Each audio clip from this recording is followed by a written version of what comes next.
کشف الاسرار آقای خمینی در صفحه 107. از این کتاب عکس نگرفتم، کاملا کتاب پیشم موجوده. صفحه 107 در این قسمتی که الان علامه زدم، این قسمت میگه ما خدایی را پرستش میکنیم و میشناسیم که کارهایش بر اساس خرد پایدار و به خلاف گفته های عقل هیچ کاری نکند، نه آن خدایی که بنای مرتفع از خداپرستی و عدالت و دینداری بنا کند و خود به خرابی آن بکوشد و یزید و معاویه و عثمان و از این قبیل چپاولچی های دیگر را به مردم امارت دهد.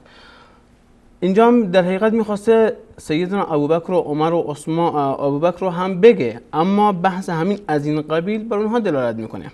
یعنی آقای خمینی هم بر همین عقیده آقای جزائری است که میگه ما اون خدایی را قبول نداریم که افرادی چون یزید و معاویه و عثمان را بر مردم حکمران قرار دهد و تکلیف ملت را پس از پیغمبر خود برای همیشه معین نکند. ممنون از دوستان عزیز.